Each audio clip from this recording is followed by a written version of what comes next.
Muito bem, muito bem, muito bem. Laila Tov, Shalom Yeshua Elohim Tzadikim.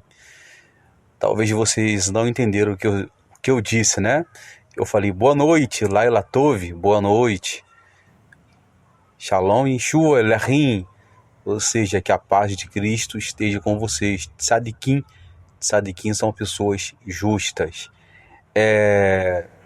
Estarei dando início a um estudo aprofundado sobre aquele homem que foi jogado, morto, dentro da sepultura de Eliseu, tá bom? E no final do estudo, eu estarei fazendo uma aplicabilidade na pessoa de Yeshua, de Cristo Jesus, tá bom? O livro dos reis, que é o Sefer Beit Melachim, Sefer é livro, Beit é segundo, Melachim é reis, né? O livro dos reis é um livro monárquico e profético, pois traz narrativa de reis, né, da dinastia de Davi, e também traz relatos de grandes profetas, né, que o Talmud, para quem não sabe, é a Torá oral. Torá oral quer dizer lei oral. Os judeus, eles têm duas Torá, né, duas leis. Tem a Torá escrita, que é os 5 primeiros livros que nós temos em mão, que é Bereshit, Shemot, Bamidbar, Vaikra, Devarim, né, que é Gênesis, Êxodo, Levítico, Números e Deuteronômio, né, são chamados de Torá, né, e para muitos evangélicos adventistas, esses livros são chamados de Pentateuco, né, ou Deca, que é os 10 mandamentos. Então, dentro da cultura judaica, né, o livro do Talmud tem o Talmud babilônico e o Talmud de Jerusalém. O Talmud ele foi escrito muito, mas muito antes do nascimento de Jesus, e o outro Talmud foi, né, escrito, o Talmud de Jerusalém, né, ele foi escrito após o Eterno revelar a Torá, os mandamentos, ao povo de Israel ali no Monte Sinai, que é as leis, né? Há muitos evangélicos que ironizam, né, quando falam de leis. Ah, vocês estão presos na lei. Não é bem assim, tá? Eu vou preparar um estudo sobre o livro de Romanos, Romanos capítulo 10, quando Shaul Hashalim, que é o apóstolo Paulo, fala que o fim da lei é Cristo. Só que este versículo está escrito em grego, né? No original ali, hebraico, a palavra, a finalidade da Torá é o Mashiach, o Messias. Ou seja, a lei, né? O fim da lei não é Cristo, né? O mundo é regido por leis, tanto o mundo espiritual quanto o mundo físico e o mundo espiritual. Mas vamos lá, vamos para a aula. Pessoal, olha só, é um estudo aprofundado. Só que eu não vou me aprofundar muito, tá? Para não mexer com a mente de vocês. É um estudo baseado na cultura judaica, aprofundado, mas eu estarei usando, assim, entre 1 a 2 níveis, né, interpretativos dentro da cultura judaica para explicar para vocês. Porque se eu for usar aqui o nível Sod, que já explora, né, estudos místicos, Cabala, Zohar, isso pode mexer e complicar com a mente de muitas pessoas que não estão preparadas para esses tipos de estudos, tá bom? Isso é por etapas, tá?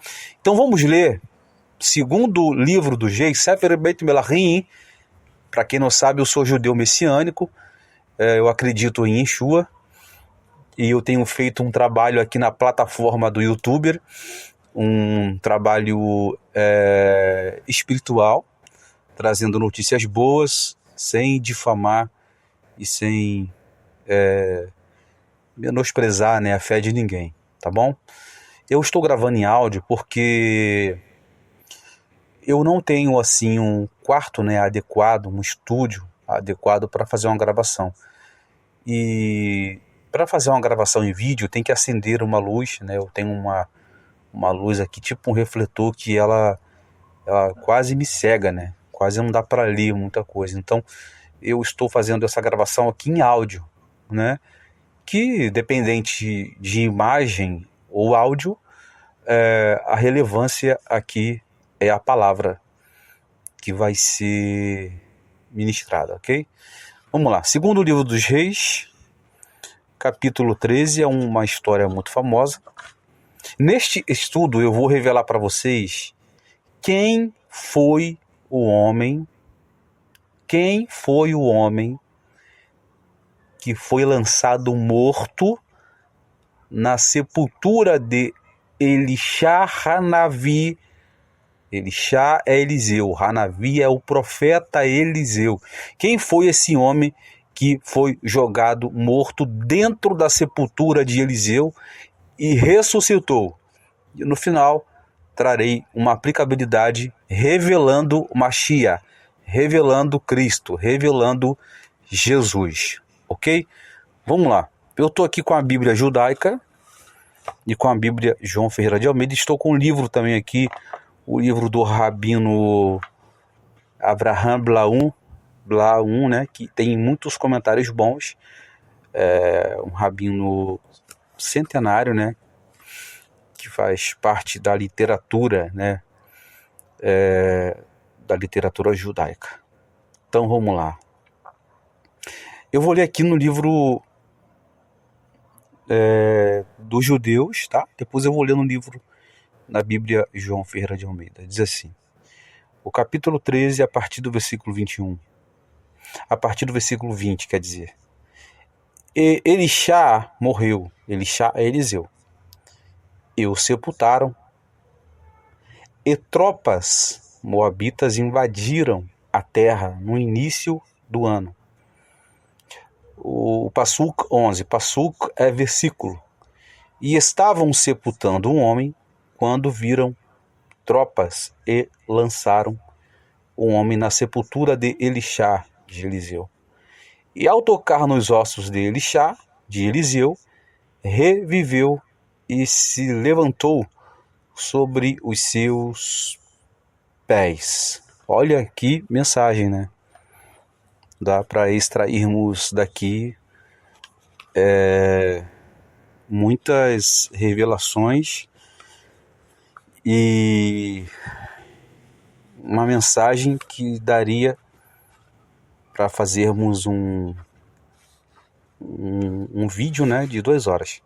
Olha só, primeira coisa que eu quero revelar para vocês, que quem é que escreveu o livro dos reis, né? O primeiro, o segundo, o Sefer Beit, né? Sefer Aleph e Sefer Beit Melahim. Quem escreveu os 2 livros dos reis? Olha só. O livro dos reis, ele é originalmente um só, ok? Essa divisão ela foi feita nos livros do Tanar. Tanar, para quem não sabe, é Velho Testamento. Sendo que dentro, né, da cultura judaica não existe essa divisão de Velho Testamento. Isso não existe, ok? Então, o livro dos reis, ele é um só. Só que ele foi dividido, né, em uma impressão feita em Veneza há aproximadamente 400 anos. E essa divisão não foi feita de acordo com a tradição, né, autêntica, né, dos judeus. O livro dos reis foi compilado pelo profeta Jeremias. Então, olha só. Quem escreveu o livro dos reis foi Hanavi Jeremias. Qual é a fonte de que quem escreveu o livro de Reis foi Jeremias. Tá no Talmud, no tratado do Talmud Batra, ou Bavabatra 14b. Tá? Isso é fonte talmúdica, porque quando a pessoa, talvez, né, algum teólogo ou algum professor, né, até mesmo de seminário, essa fonte é qual que você falou aí? A fonte está aqui, Talmud Bava Batra, que quem escreveu o livro dos reis foi Hanavi Eliyahu, Talmud Bava Batra 14b. Inclusive, né, o Talmud, ele só existe essa enciclopédia, né, esse livro, né, são vários volumes, só existe em inglês e em hebraico, né? Ainda não existe este livro em português. Mas vamos começar a história e vamos revelar quem foi o homem que foi lançado na sepultura de Eliseu. Olha só, primeiramente aqui eu não vou trazer aqui uma biografia de Eliseu, porque todo mundo aqui sabe quem foi Eliseu, né? Que foi o substituto de Elias e etc, né? Uma curiosidade é que Eliseu, ele serviu, né, Bnei Israel, que é os filhos de Israel, o povo de Israel, por cerca de 60 anos, tá? E ele morreu por uma doença desconhecida. Nós não sabemos qual a doença que Eliseu morreu, mas Eliseu, ele foi morto por uma doença. Olha só, dentro desse texto aqui, dá para nós extrairmos alguns tópicos, principalmente tópicos teológicos, tratando-se de ressurreição dos mortos, que no hebraico nós chamamos de Terriat Hamaitim, que é um dos pilares da fé judaica, é a ressurreição dos mortos. Todo crente que crê em Jesus, todo judeu, né, todo monoteísta é aquela pessoa que crê em um só Deus, acredita na ressurreição dos mortos, né? Diferente dos saduceus da época de Jesus, que não acreditavam na ressurreição dos mortos, nem na crença de anjos, né, de malachim, de anjos, e nem de demônios, e também não acreditavam na vida eterna. Diferente dos fariseus, que acreditavam em anjos, acreditavam em demônios e também acreditavam na ressurreição dos mortos. Terriat Hamaitim. Inclusive, eu vou encerrar no final deste estudo, lá na Brit Hadashah, no Novo Testamento, Shaul Hashalim, que é o apóstolo Paulo, trazendo uma aplicação bem explícita sobre o que acontecerá futuristicamente na ressurreição dos mortos. Pessoal, eu tenho feito esses estudos porque muitas pessoas têm me pedido, né, pelo WhatsApp, e isso tem me inspirado, né, a trazer estudos aprofundados para vocês. Logo, assim, por um período, depois assim, eu trarei, né, estudos mais aprofundados para você também, que está aí, conhecer um pouco, né, da cultura judaica, da tradição judaica, né, e muito mais. Mas olha só, Eliseu, ele serviu Israel por 60 anos como um Navi, profeta. Navi é profeta. Ele serviu por 60 anos. Então chegou a hora da sua partida, né? Diferente de Elias, que Elias foi misticamente, né, transladado de forma mística e desconhecida para o céu. Eliseu, ele vai ter uma morte natural, né? Ou seja, literalmente Eliseu morreu, tanto como o seu corpo, menos a sua alma. Claro, a alma do ser humano é eterna. Então Eliseu, ele ele morreu, né? Chegou o tempo dele morrer e ele morreu. E o texto diz, no capítulo 13, versículo 20, morreu Eliseu, tá? Olha só, morreu Eliseu. E tem uma vírgula aqui. O interessante é que o autor aqui não narra, né, detalhes sobre a morte de Eliseu e nem do cortejo fúnebre, até porque, né, Eliseu ele tinha méritos, né, para ter, né, a sua partida registrada na Bíblia, mas misteriosamente nós não sabemos, né, como foi o cortejo. Só sabemos que Eliseu ele morreu e foi sepultado, né? Como todo mundo morre e é sepultado. Olha só, vamos chegar lá e eu quero revelar para vocês de primeira mão aqui, trazendo fontes, tá? Fontes. Isso aqui não é história de carochinha, isso aqui não é invenção humana. Eu estou me referindo aqui a estudos que são estudos milenar. Estão me entendendo? Bem antes do cristianismo existir, tá? Esses estudos, eles já existiam. Agora, por que a Bíblia não fala do homem que morreu, não cita o nome dele? É porque a Bíblia, ela é cheia de códigos. Talvez você ache que a Bíblia é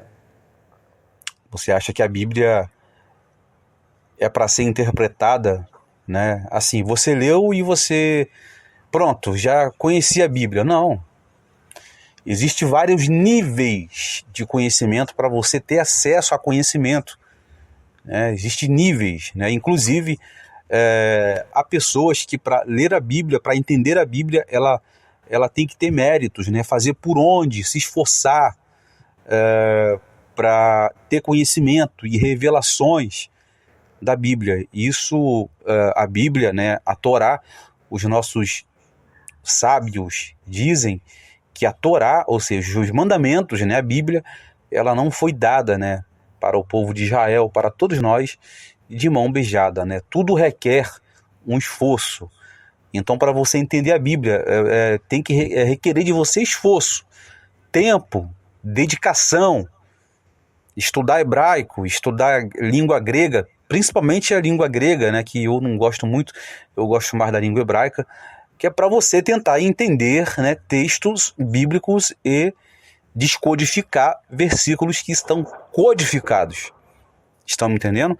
Então, esses estudos que eu estou trazendo aqui são estudos milenar, entendeu?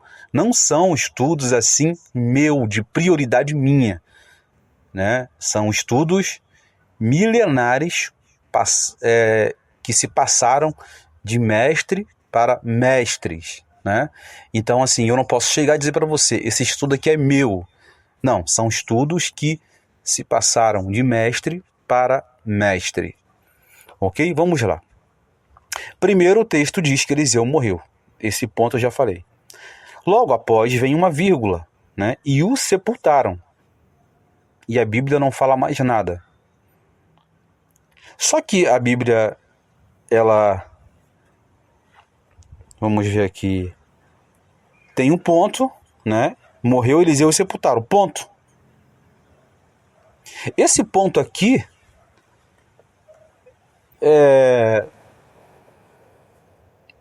deixa, né, um vácuo para nós analisarmos, né, e entender que após a morte de Eliseu, alguns anos depois, né, alguns anos após a morte de Eliseu, estavam sepultando um homem. Estavam sepultando um homem. Um homem que vai ser lançado dentro da sepultura de Eliseu, né? E o texto diz assim: ora, bandos dos moabitas costumavam invadir a terra à entrada do ano.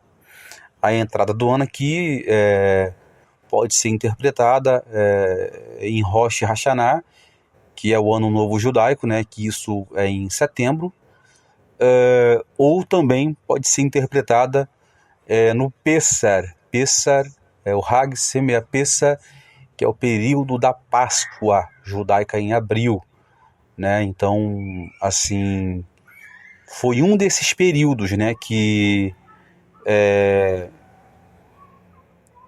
os moabitas, eles costumavam invadir a terra na entrada do ano, ou seja, eles aproveitaram, né, a morte de Eliseu. Bom, o que eles imaginaram? Israel está sem profeta. O rei é um banana, né? O rei era um bananão da vida. E eles aproveitaram essa brecha, né, de que o profeta havia morrido, e invadiram a cidade, né, a terra. Invadiram a terra na entrada do ano. E o versículo 21 fala assim: sucedeu que, enquanto alguns enterravam um homem, eis que vieram um bando. Então lançaram o homem na sepultura de Eliseu. Olha só, vamos ler de novo. Sucedeu que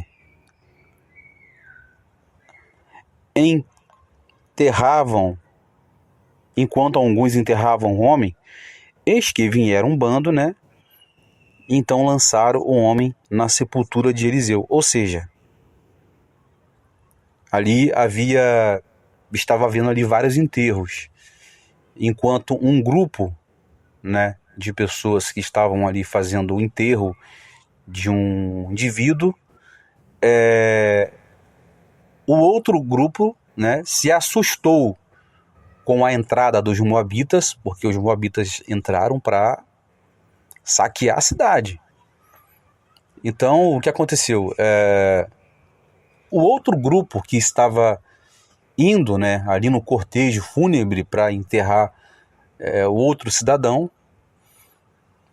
pela pressa, pelo medo, né, dos moabitas, eles acabaram jogando sem querer o defunto na cova de Eliseu. E quem foi esse defunto? Agora eu vou trazer a revelação para vocês. Quem foi este homem que foi lançado na cova de Eliseu? Olha só. O Piriquê de Rabi Eliezer, isso aqui é uma fonte. O Piriquê de Rabi Eliezer diz que este homem que foi lançado na cova de Eliseu chamava-se Salum ben Kitiva, ou seja, Salum, filho de Kitiva. Ok? Agora, Salum ben Kitiva, Salum, filho de Kitiva, foi lançado na cova de Eliseu, e quando ele encosta, né, quando o corpo dele ali é jogado sobre os ossos de Eliseu, ele naturalmente, literalmente, ressuscita na hora. Ele ressuscita na hora. Isso é um milagre, né? Você deve ter visto já várias mensagens sobre essa passagem e você deve ter imaginado quem era esse camarada que foi lançado na cova de Eliseu e tal. Então, aqui estou trazendo de primeira mão para você que, segundo o Piriquê de Rabi Eliezer, esse homem que foi lançado na cova de Eliseu chamava-se Salum ben Kitiva. Salum no hebraico significa paz. Ok? Vamos agora falar aqui a história, um pouco da história deste homem, né, antes dele ser enterrado. Por qual motivo que ele recebeu a ressurreição? Será que foi por causa que ele foi jogado sobre os ossos de Eliseu ou na sepultura de Eliseu? Será? Qual o mérito que ele teve de receber o Terriat, a ressurreição? Por qual mérito? Aqui agora nós vamos descobrir o segredo pelo qual ele teve o mérito de ser ressuscitado. Olha só. O Talmud diz, a tradição, o Talmud é um livro milenar, diz que este homem que foi lançado na sepultura de Eliseu era Salum, filho de Kitva. Salum, ele foi esposo da profetisa Hulda, a profetisa Hulda, uma mulher profetisa Hulda, que profetizou no reinado de Josias. Segundo os rabinos, segundo a tradição judaica, a profetisa Hulda, ela recebia o mérito de profecia por causa do seu esposo. Por causa do seu esposo, Salum ben Kitva. Salum, filho de Kitva. Agora, eu quero revelar para vocês o que este homem ele fez para receber o mérito, né, da ressurreição.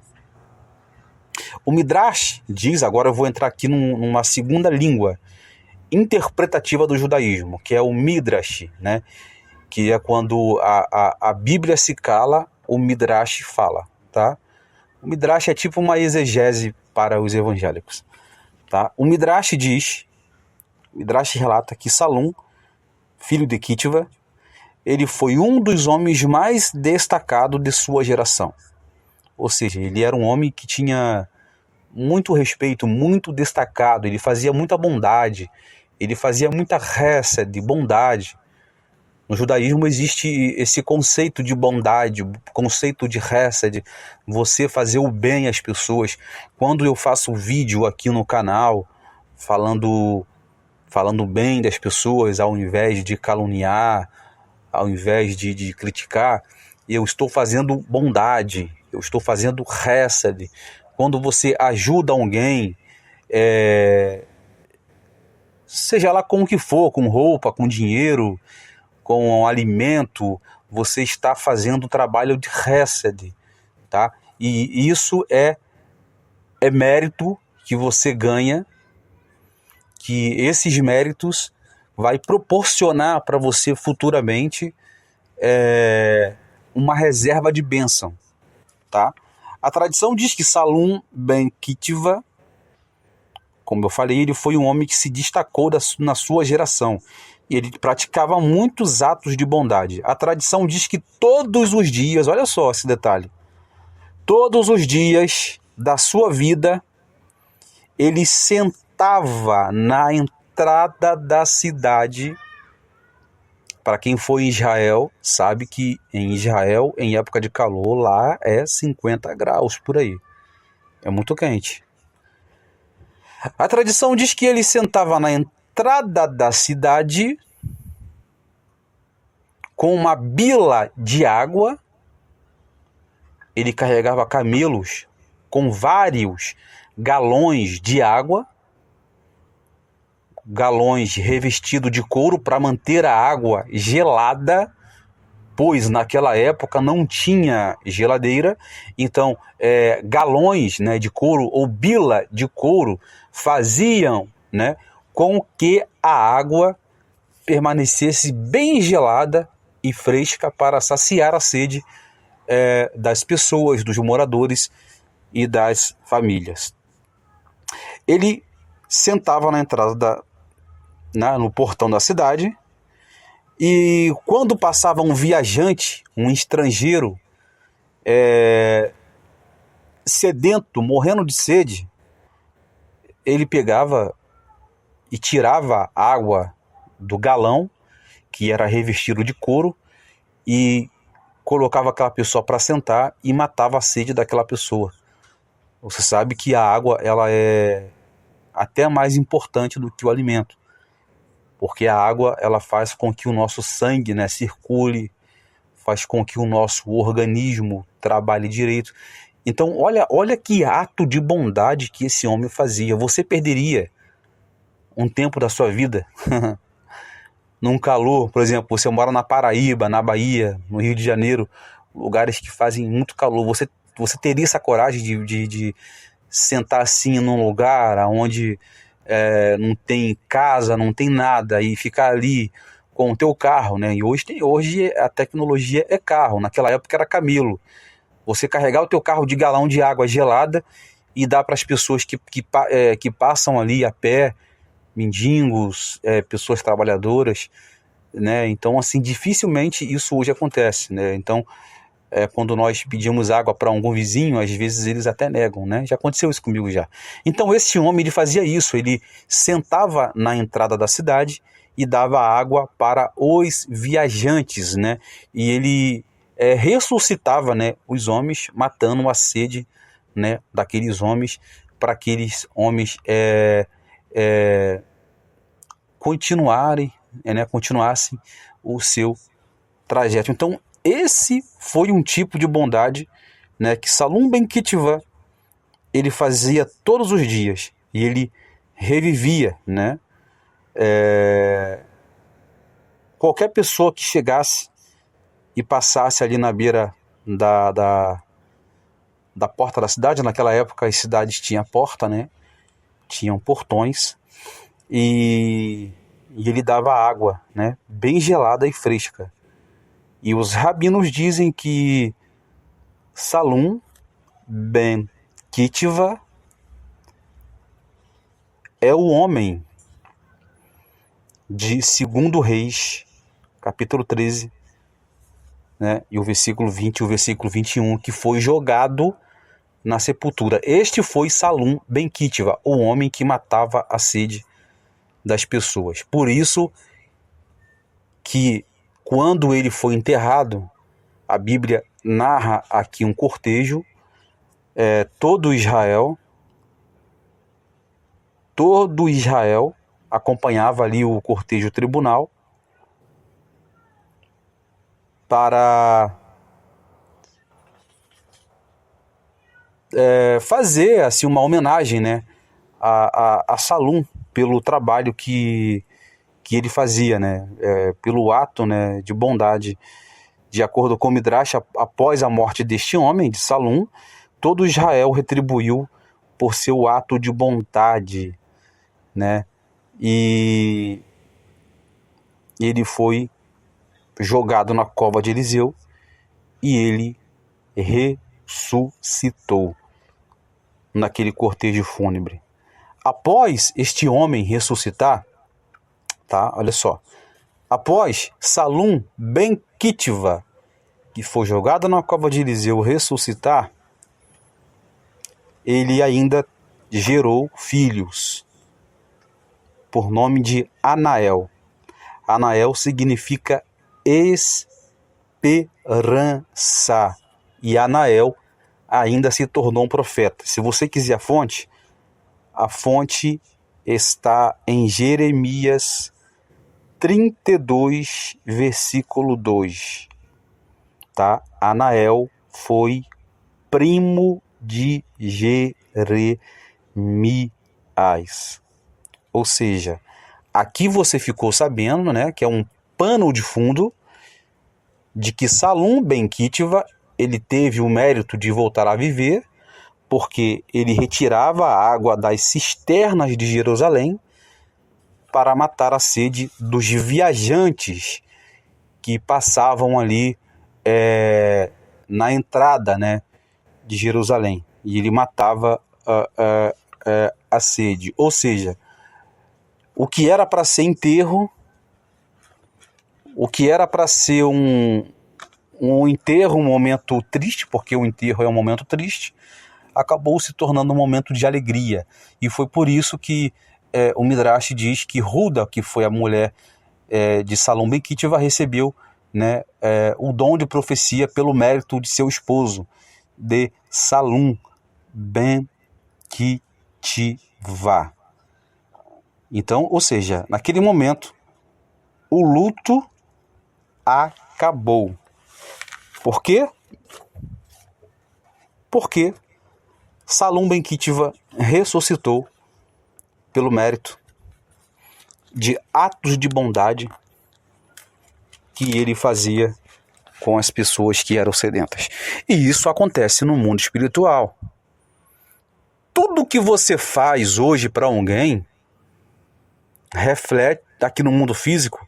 Tudo que você faz de bem para uma pessoa, o que você fazia, dar um bom dia, dar um aperto de mão, um abraço, embora hoje estamos na pandemia, né, quase ninguém pode se abraçar mais, mas se você fizer atos de bondade todos os dias, dar um bom dia, visitar um órfão, visitar uma viúva, visitar um enfermo, visitar um doente, ver se uma pessoa precisa de remédio, donativos, você está fazendo atos de bondade e isso vira reserva para que futuristicamente falando, esses méritos que você alcançou pode te livrar e te ajudar no momento da sua dificuldade, porque o salmista diz, aquele que ajuda, né, aquele que faz caridade, né, aquele que faz o bem, Deus o livrará do dia do mal. Agora, onde que entra em Yeshua?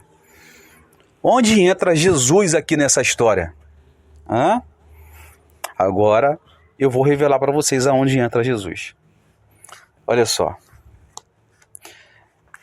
Primeiro livro de Coríntios, capítulo 15, a partir do versículo 20.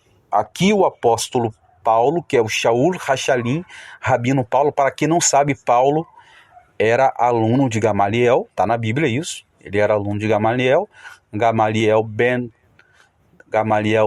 Eliel, que era filho de Eliel, Paulo, né, que é Shaul, ele era dos discípulos destacados de Gamaliel. Gamaliel tinha milhares de discípulos e ele foi dos discípulos que foi permitido a estudar a cultura grega. Por isso que Paulo vai escrever o livro de Coríntios, o livro de Gálatas, o livro de Romanos. Ele vai escrever várias cartas. Por quê? Porque Paulo ele tinha duas cidadanias, romana e cidadania judaica, e Paulo era judeu da tribo de Benjamim. Ele era descendente do rei Saul. Estão me entendendo agora por que Paulo escreve a carta aos Coríntios, né? Ele vai ali debater com os gregos. Ele vai debater com os gregos porque Paulo conhecia de cultura grega, cultura romana. Paulo ele era um homem douto, né? Dotado de sabedoria. Ele tinha um intelecto abrangente, né? Que não dá para nós assim definir, né, a envergadura de conhecimento que Shaul Hashalim Paulo tinha. Então Paulo ele teve várias revelações, né, dentro da lei, dentro da Torá, e ele vai deixar registrado nas epístolas e nos livros que ele escreveu. Então Paulo foi um dos discípulos que foi permitido estudar cultura grega, cultura romana. Gamaliel não permitia qualquer jovem estudar cultura grega, porque muitos se perdiam, né? E muitos acabavam entrando em caminhos errados de profanação, porque a cultura grega era uma cultura profana, né? Os gregos gostavam muito de cuidar dos seus corpos, não que é pecado você se cuidar, você malhar, sendo que eles endeusavam, né, muito os seus corpos, davam muita assim primazia à aparência do que o estereótipo, né? Então Jesus vai entrar aqui, olha só, Salum ben Kitiva caindo na cova de Eliseu e ressuscitando simboliza o velho homem. O velho homem morrendo para ressuscitar um novo homem. Olha só, Carta aos Coríntios, capítulo 15, a partir do versículo 20. Mas de fato, Mashiach, Cristo, ressuscitou dentre os mortos, sendo ele as primícias do que dormem. visto que a morte veio por um homem, também por um homem veio a ressurreição dos mortos. Está aqui. Aqui, Jesus revelado dentro de Sefer Melahim, no livro dos reis. Aqui, um homem que morreu, que foi jogado na cova de Eliseu, simboliza o velho homem, que quando ele é lançado na cova, ele se levanta um novo homem. Então, ou seja, Elixá simboliza Jesus, Eliseu simboliza Jesus, o homem caindo na cova simboliza a velha criatura morrendo para levantar um novo homem ressuscitado. E eu vou ler mais uma vez, visto que a morte veio por um homem, versículo 21, e também por um homem veio a ressurreição dos mortos, porque assim como Adão todos morrem, assim também todos serão vivificados em Cristo. Aqui o apóstolo Paulo está se referindo à ressurreição dos mortos no milênio, onde Daniel, o profeta sábio Daniel, escreveu no capítulo 12 de Daniel, que muitos ressuscitariam para a alegria eterna e outros ressuscitariam para a vida eterna. Ou seja, eu fiz uma aplicação, eu fiz um rodeio aqui para tentar aplicar Jesus dentro do livro de Reis. Isso aqui é pérolas, estudos aprofundados que é para você guardar para a sua vida, para a tua vida espiritual, tá? Lembrando que fazer o bem às pessoas, você faz o bem a você mesmo. Ok? Bom, eu vou encerrar por aqui. Eu vou encerrar por aqui o estudo. Que Deus abençoe vocês. Toda mazar, toda sorte do Eterno esteja com vocês. E voltarei no próximo estudo. E estarei assim falando sobre o significado original hebraico do sepulcro caiado, tá? Então, vocês entenderam que o homem que caiu na cova de Eliseu era chamado de Salum ben Kitiva. Tá bom? Deus abençoe vocês.